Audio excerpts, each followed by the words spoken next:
y a pesar de que todo parecía estar eclipsado por el Mundial. Tiene que ver con lo que no pudo tratar el Senado la semana pasada, el proyecto de ley de inviolabilidad de la propiedad privada, un nombre rimbombante que poco tiene que ver con la esencia de ese proyecto, la posibilidad de extranjerizar la tierra, territorios estratégicos sobre todo. Y para ampliar sobre esto vamos a conversar con el diputado nacional por la provincia de Santa Fe, Esteban Paulón, quien pertenece al Partido Socialista. Y la semana pasada también estuvimos escuchando una publicación, un posteo que hizo en redes sociales, dando algunos detalles muy interesantes sobre este proyecto de ley que impulsa el Poder Ejecutivo Nacional. Diputado Paulón, ¿cómo está? Bienvenido desde Salta, los saludamos.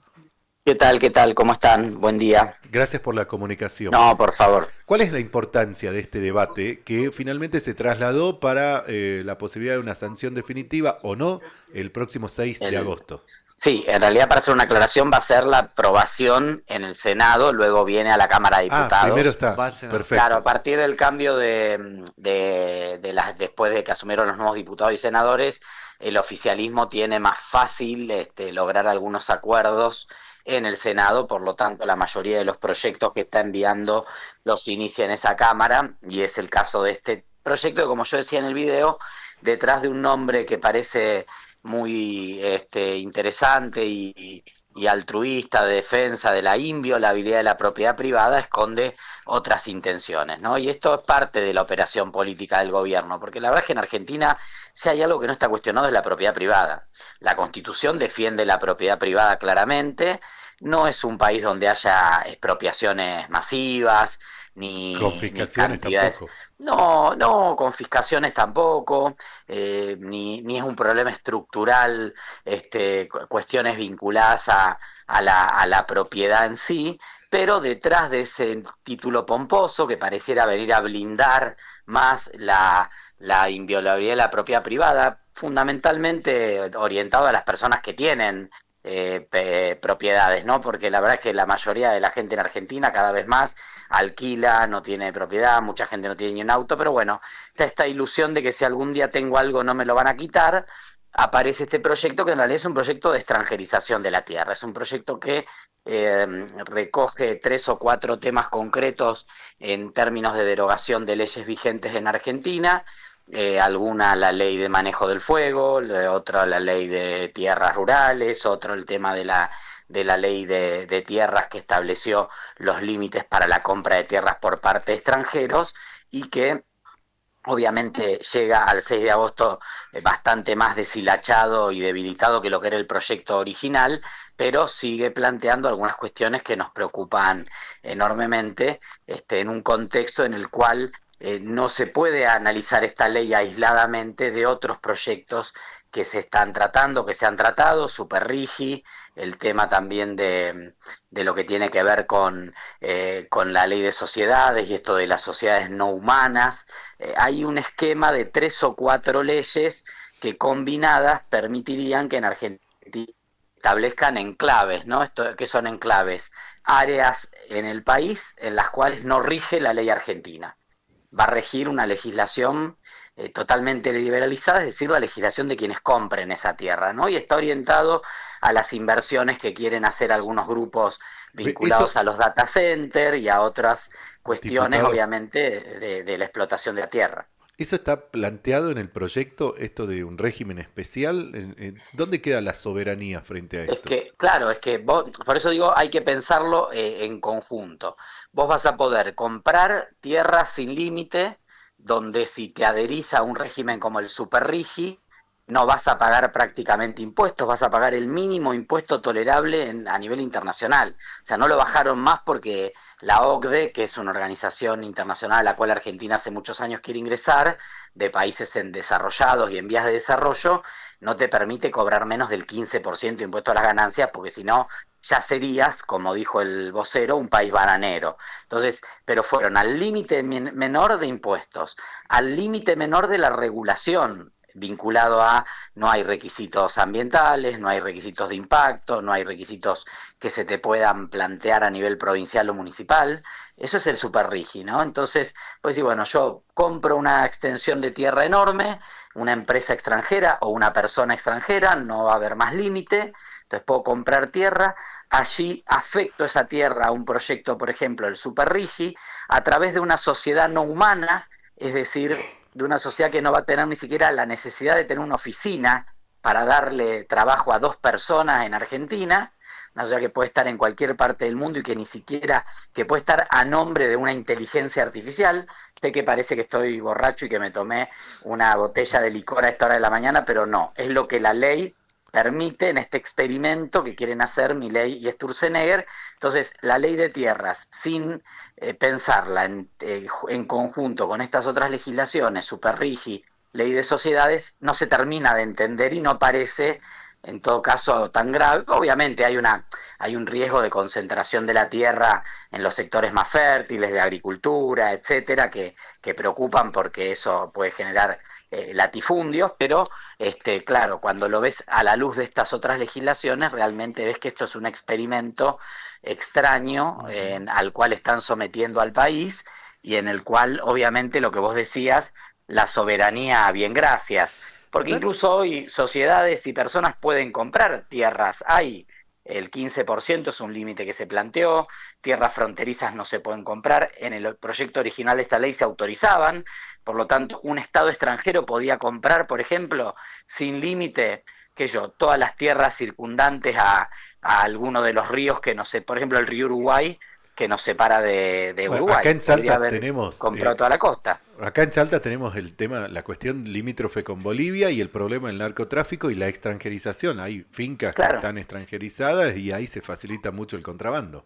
Bueno, como los promedios son así, nosotros lo planteamos también en el video, si bien es cierto que el límite es del 15% por provincia de actual, el límite de venta de tierras a extranjeros, eso se distribuye desigualmente. Entonces seguramente en la ciudad de Salta ningún extranjero compró tierra y lo que vos decís, en la zona fronteriza compraron todo y ahí concentran el 15%. Entonces cuando ves por departamento hacia el interior de cada provincia, tenés áreas en Salta y en otras provincias, en zonas productivas de la región centro, tenés áreas, departamentos en los cuales el 50-60% de la tierra está en manos de extranjeros o en la Patagonia.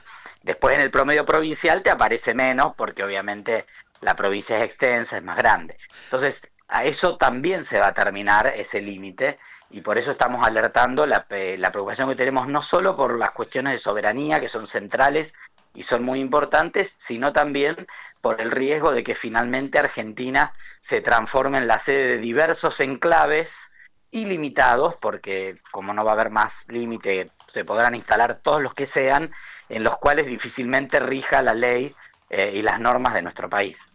Da la sensación esto que tiene, diputado, ¿cómo le va? Martín Alfaro lo saluda. ¿Qué tal? ¿Cómo te va? Da la sensación, bueno, esto tiene inevitablemente, digamos, un giro ideológico, pero también da la sensación de que hay negocios atrás y los negocios de unos particulares, de muy pocos, ¿no? Sí, a ver, obviamente que son negocios, muy pocos, pero que tienen una complicidad en las provincias. Mira, yo veía ayer un informe muy bueno que salió en Clarín que planteaba en términos de recaudación impositiva cómo están las provincias. Y Ujú. solo 4 provincias están en términos reales mejorando su recaudación, por supuesto Neuquén la que más, por Vaca Muerta, etcétera, y después Córdoba también, que tiene mucho servicio vinculado a Vaca Muerta y a minería, entonces se mueve algo más la actividad de las empresas constructoras, etcétera. Muy en el margen Santa Fe. El resto de las provincias todas pierden. La mayoría de los votos que obtiene el gobierno a través de negociación con gobernadores vienen de esas provincias, incluida Salta. Entonces, Claro. digo, hay una situación en la cual muchas veces los gobernadores terminan dándole los votos al gobierno y ya uno no puede pensar que es por el interés de la provincia, porque vos decís, bueno, que yo, vinieron obras, vinieron rutas, vinieron mejoras de infraestructura, vinieron inversiones, pero bueno, no todas las provincias se benefician con estos regímenes. Muchas veces, que yo, el RIGI, el régimen de incentivos a las grandes inversiones, deja muy poco impositivamente en las provincias. La verdad que uno no termina de entender si evidentemente hay un entusiasmo por la entrega. No es una cuestión, o sea, es una cuestión ideológica. O sea, que acá nadie diga ni critique a Milei. Evidentemente, Milei tiene una idea de un modelo de país y los gobernadores que prestan a sus diputados y senadores para que todas las leyes de Milei pasen, tienen el mismo modelo de país. Ujú. Sería muy importante que eso se transparente y que finalmente los que han decidido apoyar el modelo libertario lo apoyen. No hay ningún problema con eso, estamos en democracia. Ujú. Es lógico y es válido, pero bueno, tampoco engañar a la gente planteando que supuestamente estamos enojados con Milei, pero después le votamos todo y esto encima ni siquiera impacta positivamente en la propia economía de las provincias que no Eso han No, podido sería pagar no, óbvio. aguinaldos sin la ayuda económica del gobierno nacional.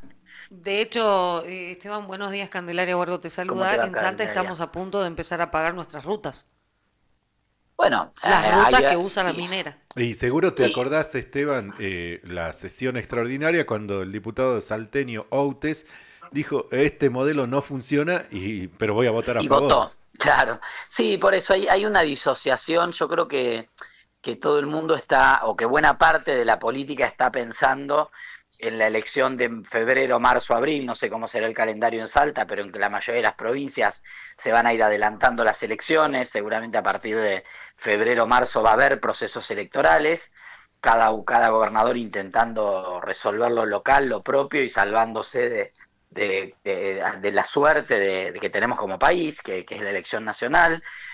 Esto que vos decís es así, un día critican que no les mandan los fondos que les habían prometido para arreglar la ruta y al otro día finalmente, o sea, he visto gobernadores canjear votos por transferencia de pasivos, porque vos, que yo te transfiera a vos una ruta para que la mantengas vos como provincia, cuando es una ruta que quizás es una ruta nacional, Sí. que se usa para la producción, etcétera, que después, en el caso de Santa Fe, va la plata que se recauda va a retenciones que no se coparticipa. Entonces, Santa Fe que gana haciéndose cargo de una ruta nacional que no va ni con concesión de peaje ni nada, que vos tenés que pagar, mantenerte, tenés que hacer cargo de algo que debería hacerse cargo nación, una ruta por la cual circulan los camiones que van al puerto y después aportan dinero por retenciones que no se coparticipa. Entonces, es muy marginal lo que te queda. Sí, por supuesto, tu conciencia tranquila de que la gente no se mate, que es muy importante, y sentir que estás aportando a la logística, ¿Qué, etcétera. Pero la verdad que tendrá que haber un diálogo un poco más adulto y un poco más serio de parte de las provincias con el gobierno nacional. qué Bueno, gobernador esto. has visto, diputado? Nos decía, he visto gobernadores canjear. ¿Quiénes? No, bueno, a ¿Cuáles? ver, casi todos los gobernadores se han hecho cargo de, o sea, en otra época tal vez los votos los compraban dándote fondos para una ruta. Y ahora te los compran dándote la administración de la ruta a tu cargo. Entonces digo, el nivel de diálogo y de defensa de lo provincial, porque una provincia que hoy tiene 20-25% menos de recaudación en términos reales, como hay varias provincias, por la crisis económica, por la caída del consumo, porque los impuestos provinciales obviamente están muy atados en general al consumo, y encima te vas a hacer cargo del mantenimiento de rutas que le toca a la nación y lo haces sin chistar y además le das los votos al gobierno para votar reformas que va a costar años y años recuperar, porque todas estas, digo, los proyectos que se aprueban por el RIGI, los proyectos que se aprueben por el Super RIGI, a llorar a la llorería, ¿eh? Sí, Por 30 años no les sí, tocas sí. un impuesto. Sí, podrá llegar otro gobierno, dar de baja el régimen, no habrá nuevas actualizaciones, ahora vas a tener discusiones incluso hasta judiciales de trato desigual entre los nuevos inversores y los viejos inversores.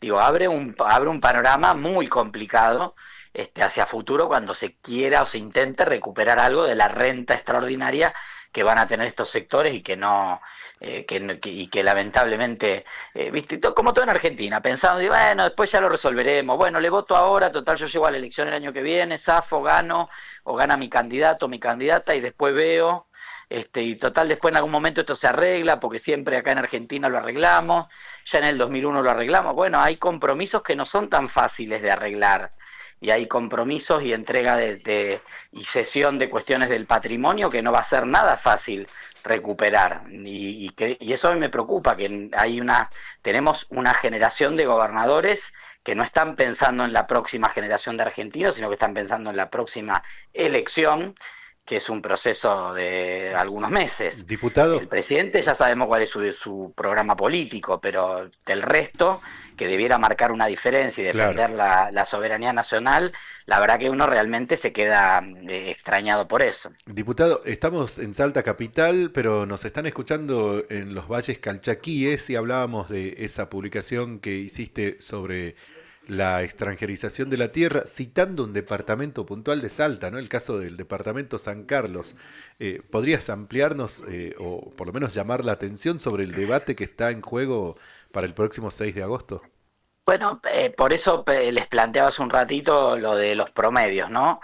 En promedio Salta no puede tener más del 15% de sus tierras en manos extranjeras. Sí, Y sin embargo, ese departamento tiene el 60% de las tierras en manos extranjeras. Como en otros ujú, departamentos de Salta hay menos del 15 o tal vez no hay ninguna hectárea en manos extranjeras, el claro. promedio en Salta te va a dar 15, pero se concentró en una zona estratégica de Está mayor extranjerizado riqueza, San de mayor Carlos. interés, exactamente, extranjerizado. Ahora, con esta ley va a poder ser el 100% de ese departamento y de todos los departamentos de Salta y de cualquier departamento de cualquier provincia. Eso en las áreas, por ejemplo, la zona núcleo te va a generar una concentración de la tierra y una extranjerización de la tierra impresionante, porque obviamente que es la principal pata de la economía argentina sigue siendo la agroindustria, y sabemos, porque aquí en Santa Fe nació el Grito Alcorta, esa lucha de los pequeños chacareros para terminar con los latifundios. Bueno, esta ley vuelve a abrir la posibilidad de que grandes fondos de inversión, por ejemplo, terminen comprando infinitas extensiones de campo y la producción, lo que hoy es un resorte de la economía argentina, la producción agropecuaria, etcétera, quede en manos de extranjeros. Ujú. Yo lo quiero cambiar de tema, diputados, porque los frentes son muchos, ¿no? Se terminó el mundial y eso abre también el abanico de la visibilización De de problemas. los distintos problemas que tenemos los argentinos y, como si fuera poco, quieren venir por otro y que tiene que ver con la ley del libro, con la derogación de la ley de protección de la actividad librera, que preocupa mucho, ¿no? Usted algo ya empezó a decir en este sentido. Sí, a ver, tenemos un funcionario, Milei hablaba de termos mononeuronales, Sí, pero tenemos un ministro mononeuronal en el Sí, gobierno que se llama Federico Sturzenegger, sí. que es como la gota que horada la piedra. El tipo va, insiste, insiste, insiste. Tercer intento del gobierno de eliminar la ley del libro y algunas otras legislaciones de los corredores inmobiliarios, la industria, todo lo que tiene que ver con la industria naval y marítima, fluvial, bueno, todo lo que tiene que ver con las banderas de los barcos, etcétera, una cuestión muy técnica, pero que va a impactar también muy fuertemente en un sector que es estratégico en un país donde donde las principales exportaciones salen por río, salen por vía fluvial. Le vamos a entregar todo eso a los barcos extranjeros que van a pagar mucho menos que cualquier empresa argentina, lo cual también genera una desigualdad tremenda. Aparece ahora un proyecto de ley que se presentó el fin de semana en el Senado, que incluye como una nueva generación de desregulaciones. Entre ellas está obviamente esto que les contaba, algunos otros temas y bueno, el tema de venta de medicamentos en kioscos, etcétera, y obviamente la ley del libro que ya quiso ser derogada en la ley bases Ujú. y que ya había venido también en alguna otra de las iniciativas estas ómnibus, hojarasca, etcétera, que cada tanto el gobierno manda al Congreso. En este caso, la ley del libro es la que establece el precio único del libro, lo que pone en un pie de mayor igualdad a nivel comercial a las pequeñas librerías y a los libreros que tal vez están en un barrio, etcétera, con las grandes librerías. Vos imaginate que si desregulás el precio del libro, en 2 minutos las grandes cadenas que ya han llegado y están muy fuertes en muchos lugares, ustedes seguramente allí en Salta tendrán varias librerías de Sí, cadena, de estas, sí, sí. el Ateneo, Jenny, etcétera, que están en Ujú. los shopping, pero también, bueno, bajarán los precios de los libros, liquidarán a la competencia y después volverán a hacer un negocio mucho más monopólico, ¿no? Y aparte hay un ataque ahí también obviamente a la propia producción editorial, así que vamos a estar trabajando en cuanto reactive el Congreso con todo el sector. Estuvimos en conversaciones todos estos días, la verdad que nos preocupa muchísimo Pero esta esto no nueva genera insistencia de ningún Sturzenegger. gasto al Estado, ¿no? Claro, al igual que el No, Inca. es una ley que no le genera ningún gasto. Ahí está esta idea del gobierno de por qué el Estado tiene que establecer que hay un precio único del libro. ¿Nos quieren Entonces yo tengo que brutos? correr. Claro, Nos quieren, sí, nos quieren, mira, a ver, nos quieren brutos y nos quieren con un mercado concentrado en 3 o 4 fondos de inversión que son los dueños de las cadenas de librería. Porque vos tenés la librería en tu barrio o en el centro de cualquier ciudad, que es la librería histórica, que vende los libros, etcétera, y que vos conocés al librero, el librero conoce lo que te gusta a vos Claro, leer, vas, compras un libro, etcétera, y tenés las cadenas que son de los fondos de inversión, claro.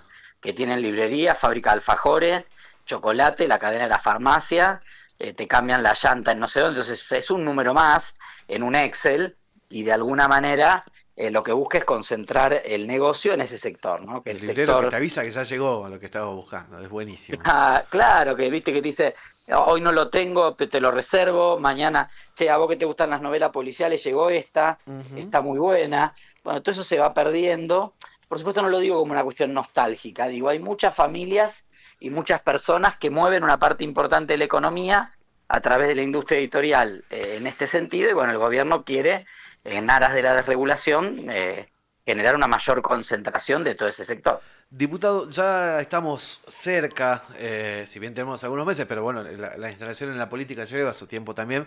¿Qué va a hacer el socialismo, digo, en este próximo 2027, en donde se lo ve todavía muy fuerte a Javier Milei y da la sensación de que para sacarnos de encima necesitamos un frente un poco amplio, ¿no? En ese sentido. ¿Qué va a hacer el socialismo para el año que viene? El socialismo está conversando con distintos sectores políticos y sociales. De hecho, el jueves que viene nos reunimos con uno de los triunviros de la CGT, con Sola. Vamos a reunirnos con la CTA, nos estamos reuniendo con organizaciones nacionales de derechos humanos. Ujú. Nos hemos reunido en el marco de nuestro 130 aniversario con referentes de la coalición cívica, del peronismo, del radicalismo. Estamos hablando con muchos sectores.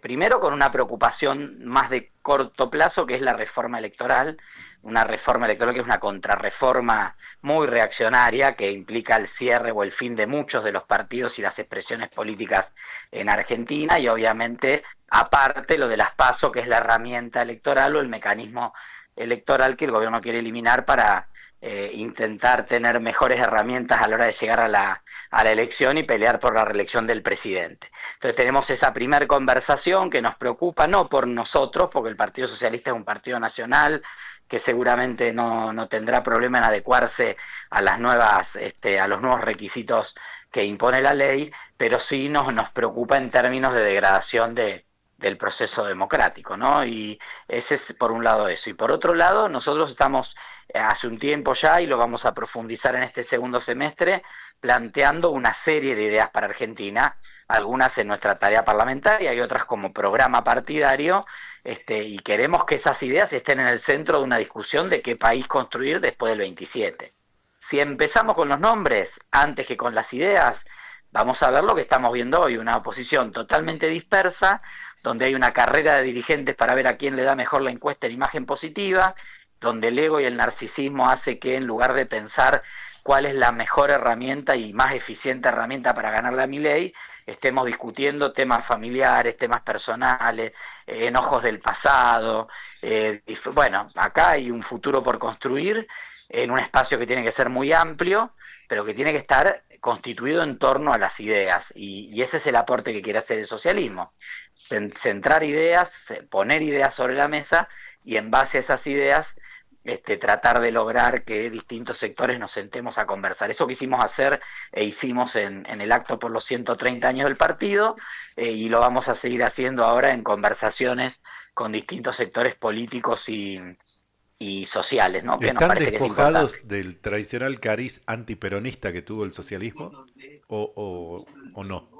Bueno, en algún momento de la historia eso fue así. Yo vengo de un socialismo que nunca tuvo ese prejuicio, que de hecho en los años 70 se planteó muy fuertemente en defensa del gobierno popular, sabiendo que venía una tragedia que era la dictadura militar, y que más allá de las diferencias enormes que teníamos había que defender el proceso democrático, un socialismo que en Santa Fe construyó con sectores del peronismo, en Rosario construyó con sectores del peronismo.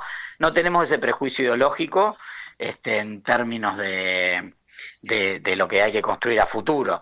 Después, el peronismo, por supuesto, es un movimiento, es un partido, tiene que resolver un montón de debates por delante, por eso nosotros nos queremos concentrar en las ideas, porque si no es entrar a una discusión de nombres que no nos pertenece, porque es algo que tiene que resolver los liderazgos del peronismo, los debe resolver el peronismo y cada partido debe resolver sus liderazgos, y nosotros estamos concentrados en aportar mejores ideas para que Argentina salga de este proceso que está degradando la calidad de vida de la gente y la noción propia de soberanía y de nación en Argentina. Diputado, se nos terminó el tiempo, Sí, pero no son muchas las oportunidades de conversar y de establecer este tipo de contacto, y hay una inquietud respecto de un proyecto de crear el Día Nacional de Personas Trabajadoras Sexuales, porque habilita o reactiva un debate, un viejo debate, abolicionistas versus reglamentaristas, ¿no? ¿En base a qué defiende esa iniciativa?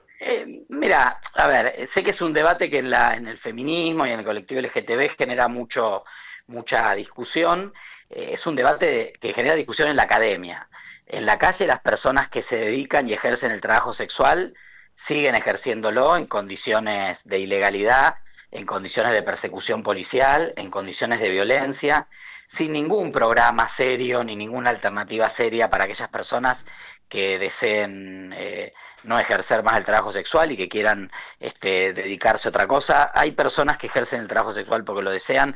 Nosotros obviamente apuntamos no desde ya a la condena irrestricta y sin ningún tipo de matiz a todo lo que tiene que ver con trata, con explotación sexual, por supuesto que eso Proxenetismo. no tiene, son las personas que se autoperciben trabajadoras, que sienten que están haciendo un trabajo y que quieren tener mejores condiciones en un contexto donde sigue existiendo como ha existido a lo largo de toda la historia el trabajo sexual, con mucha hipocresía de una parte importante de la sociedad que lo consume, pero lo condena socialmente, porque le conviene que esté ahí oculto. Por eso entiendo también que genere tanto revuelo, pero bueno, son debates no solo para dar en la academia en abstracto, sino que tenemos que pensar seriamente las condiciones de vida que atraviesan las personas que están hoy ejerciendo el trabajo sexual. En mi experiencia personal de más de 30 años, de más de 20 y pico, 30 años de activismo, las compañeras del colectivo travesti trans con quienes he transitado buena parte de mi historia militante en ese colectivo, se consideran trabajadoras y están luchando por mejores condiciones, y a mí me parece que más allá del debate filosófico, que entiendo es muy importante y define ciertas cuestiones, hay que resolver algo en la vida cotidiana, en la vida real y en lo que está pasando, que es una postergación permanente de las condiciones de vida de quienes ejercen el trabajo sexual. Gracias por la comunicación. No, gracias a ustedes, hasta luego. Hasta luego, diputado. Hasta aquí el diálogo con Esteban Paulón, es diputado nacional por la provincia de Santa Fe y